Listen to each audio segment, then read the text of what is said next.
Assalamualaikum warahmatullahi wabarakatuh. Perkenalkan, nama saya Silva Robe, STB saya 18286, jurusan Teknik Informatika. Di sini saya akan mempresentasikan tugas proposal saya, yaitu dengan judul aplikasi identifikator kerumunan dan jaga jarak menggunakan citra gambar.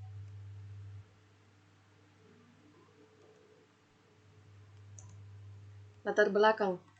COVID-19 adalah penyakit yang disebabkan oleh turunan coronavirus baru.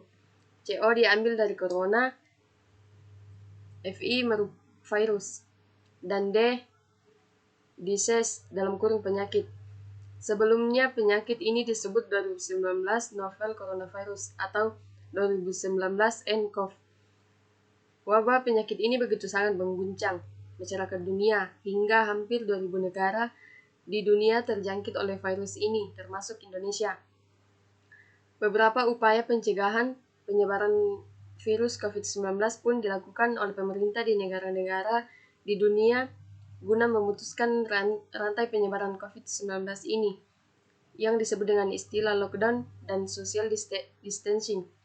Pemerintah telah lama menerapkan protokol kesehatan, jaga jarak dan pakai masker, namun pematuhan protokol kesehatan tersebut masih dilakukan secara manual. Permasalahan ini dapat diatasi dengan bantuan teknologi, menggunakan citra gambar untuk melakukan perhitungan nilai raster antara objek gambar. Dengan adanya aplikasi ini, diharapkan dapat memberikan manfaat untuk pemerintah dalam menerapkan protokol kesehatan. Rumusan masalah. Bagaimana mengolah gambar untuk mengetahui jarak antara objek? Bagaimana merancang dan membuat aplikasi yang dapat digunakan di smartphone berbasis Android. Kemudian batasan masalah.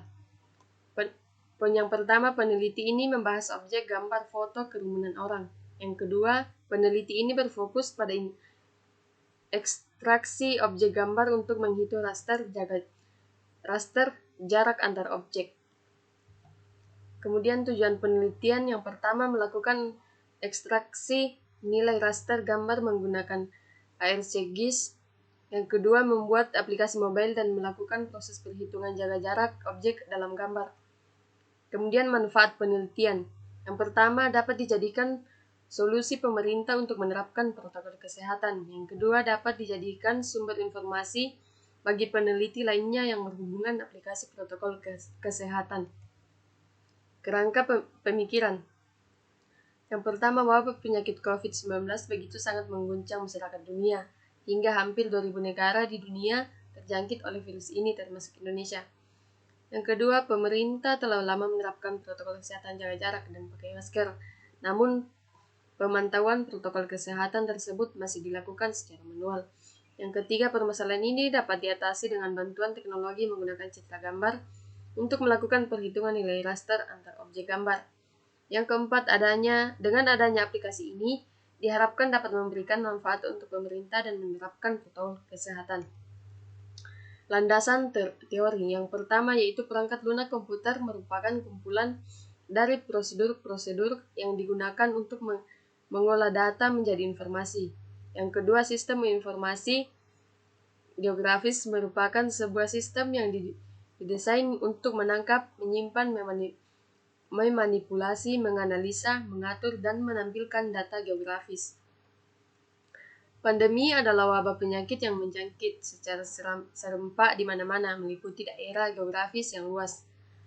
Coronavirus disease adalah penyakit menular yang disebabkan oleh virus corona yang baru ditemukan dan dikenal sebagai sindrom pernafasan akut atau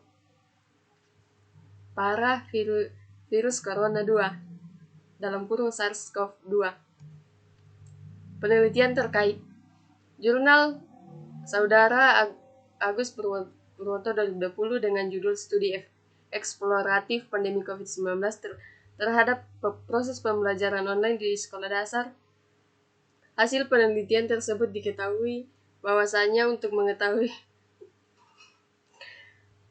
seberapa besar dampak yang diakibatkan oleh pandemi COVID dialami oleh siswa, guru, ataupun orang tua dalam menjalankan kegiatan pembelajaran secara online. Pembelajaran yang biasanya dilakukan dengan tatap muka ini kini diganti dengan pembelajaran yang memanfaatkan teknologi yang ada pada saat ini. Kemudian menurut jurnal Saudari Vika Nurul Afifah 2020 dengan judul Tantangan Pelaksanaan Kebijakan Belajar dari Rumah dalam Darurat COVID-19. Hasil penelitian tersebut diketahui bahwasanya proses pembelajaran yang dilakukan adalah proses pembelajaran di rumah. Guru juga harus terus berinovasi dalam menciptakan pembelajaran yang baru agar siswa tidak bosan dalam melakukan pembelajaran di rumah. Persamaan penelitian ini adalah guru yang harus terus berinovasi agar anak tidak bosan dalam menjalankan pembelajaran di rumah. Kemudian jurnal Saudara Muhammad Nur 2016 dengan judul Manajemen Sekolah dalam Meningkatkan Mutu Pendidikan pada SDN Daya Guci, Kabupaten Pidel. Hasil penelitian tersebut diketahui bahwasannya manajemen sekolah merupakan proses pengelolaan pendidikan yang bertujuan untuk mencapai tujuan yang telah ditetapkan baik dalam jangka pendek, menengah maupun jangka yang panjang. Manajemen tersebut harus tetap berjalan dengan baik.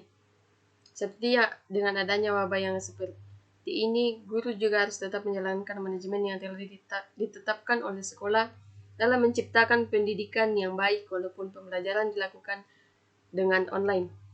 Teknik pengumpulan data yang pertama yaitu peneliti kepustakaan, yaitu mengumpulkan data dengan cara membaca buku-buku dan referensi lainnya yang menunjang penelitian. Yang kedua, metode dokumentasi, yaitu pengumpulan dokumen dengan topik dan judul yang berbeda. Kemudian alat dan bahan penelitian. Alat desain, flowchart, kegunaannya untuk menggambarkan flowchart proses kerja sistem. Kemudian perangkat keras, laptop, spesifikasi prosesor Core i3, RAM 2GB, VGA onboard. Kegunaannya untuk merancang dan membuat aplikasi. Kemudian yang kedua yaitu smartphone, RAM 2GB, kamera 18 megapiksel. Kegunaannya untuk melakukan uji aplikasi. Perangkat lunak, sistem operasi, spesifikasinya Windows 7 32 bit. Kemudian kegunaan sistem operasi laptop ARC GIS versi 10.4 untuk mengekstrak raster objek gambar. Yang ketiga Android Studio versi 10 untuk membuat aplikasi mobile. Tahapan penelitian. Yang pertama penelitian kepustakaan, yang kedua analisis dan perancang sistem, yang ketiga implementasi, yang keempat pengujian sistem. Arsitektur aplikasi, dari pengguna, kemudian mengambil gambar, kemudian ekstraksi raster gambar, kemudian konversi jarak objek dari piksel ke sentimeter, kemudian konversi jarak objek dari piksel ke cm, kemudian hasil perhitungan jarak dalam nilai cm. Kemudian daftar pustaka. Sekian dari saya. Bila ada kekurangan mohon dimaafkan dan terima kasih.